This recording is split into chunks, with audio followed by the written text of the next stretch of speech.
রাসূল সাল্লাল্লাহু আলাইহি ওয়াসাল্লামের কাছে এসে যদি কেউ বলতে, ইয়া রাসূলুল্লাহ আমি খুব অসুস্থ, রাসূল সাল্লাল্লাহু আলাইহি ওয়াসাল্লাম কি বলতেন জানেন? রাসূল সাল্লাল্লাহু আলাইহি ওয়াসাল্লাম বলতেন, লা বাসা আলাইকা তুহুরুন ইনশাআল্লাহ। ইয়া রাসূলুল্লাহ আমি অসুস্থ। রাসূল সাল্লাল্লাহু আলাইহি ওয়াসাল্লাম বলতেন, আরে don't worry, it will cleanse up you from your sins if Allah wish. ইনশাআল্লাহ এতে তোমার যে গুনাহ টুনা আছে, পাপ আছে, এই পাপগুলোকে আল্লাহ তাআলা এই অসুস্থতা দিয়ে মোচন করে দিচ্ছেন। পড়েন সুবহানাল্লাহ। তাহলে আপনি অসুস্থতার মধ্যে একটু হালকা হলেন না, যে জ্বরে ভুগতেছি কিন্তু এই জ্বরে নাকি আমার গুনাহ মাফ হয়ে যায়।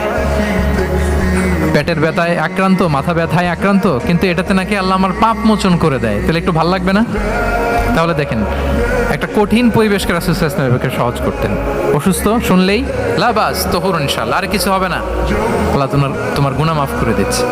অসুস্থ ব্যক্তি দেখলে মাথায় হাত দিয়ে দোয়া করতেন, আল্লাহুম্মা রাব্বান নাস আযহিবিল বাস ইশফি আনতাশ শাফি লা শিফাআ ইল্লা শিফাউক শিফাআন লা ইউগাদিরু সাকামা। উজ্জীবিত হয়ে যেত অসুস্থ ব্যক্তি।